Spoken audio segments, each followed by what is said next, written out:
लो बाबा, आप बताओ इस जगह के बारे में। ये थोड़ा पैर नीचे थोड़ा ये वो राधा रानी की जय, सकरी गली की जय। इस स्थान पे बैठे हो, इसको बोलते हैं सकरी गली।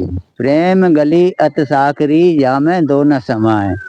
इसमें होके एक ही आदमी निकल सकता है। इधर आप बैठे हो, ये श्याम वरण कन्हैया जी का पर्वत, कन्हैया स्वरूप ऊपर है देखो।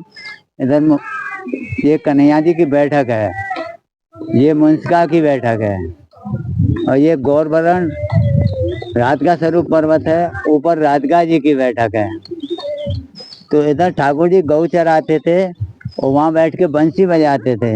तो बंसी की आवाज राधे के कानों में गई तो वो बोली कि चलो सखी जहाँ जात हैं वहाँ मिले ब्रिजराज, और गौरस बेचन हम चलें एक पंथ दो काज। इस रास्ते से चलो, हम गौरस भी बिक जाएगा और श्याम सुंदर से मिलान भी हो जाएगा, श्याम सुंदर से मिलान भी हो जाएगा। तो गोपियां माखन दूध दही लेकर के इसी रास्ते से कंस के दूतों को जाती, कंस के लिए जाती थी। तो ठाकुर जी ने देखा कि गोपियां कंस के दूतों को, कंस को माखन दूध दही ले जा रही हैं, इनका माखन दूध यहीं वितरण करो। तो यहाँ ग्वाल वालों को साथ मिला करके यहाँ उनका मार्ग रोक लेते हैं और कहते हैं कि ठाड़ी रहरी ग्वालनी दे जा मेरो दान, और यही दान के कारण छोड़ दिया वैकुंठ सा धाम। मुझे इस मार्ग का दान चाहिए, टैक्स चाहिए। तो गोपियां दान नहीं देती हैं और बोलती हैं ठाकुर जी से कि दान दान कर राखे मोहन, ना दें दत्त की किनकी, और छाछ हमारी जो पीवे सो टहल करे सब दिन की। आप तो श्याम सुंदर ऐसे कह रहे हो जन आपके बाबा को बाप को मारा गो, काय बात को दान। जो हमारे घर सब दिन काम करता है, गौ चराता है, उसके लिए छाछ मिलती है। तो गोपियां दान नहीं देती हैं तो ठाकुर जी ग्वाल वालों को इशारा मारते हैं और वो सब गोपियों की मटकी लेकर भोग लगा के इसी स्थान पे तोड़ देते हैं। यहाँ ठाकुर जी हर समय माखन दूध दही की महक आती है।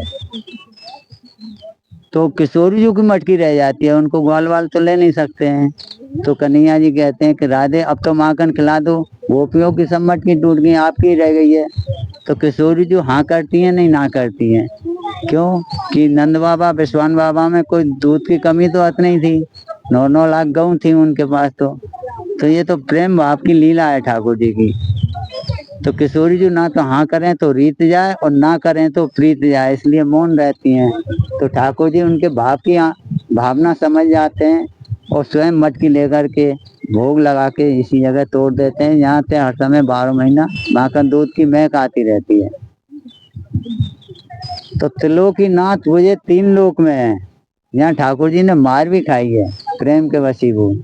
क्यों गोपियों के संग उन्होंने आतंक किया, रोज मटकी तोड़ दे माखन खा जाते। तो एक दिन एकत्रित होकर सब गोपियां आई, आकर के कुछ गोपी छिप गई, कुछ मटकी लेकर के आई।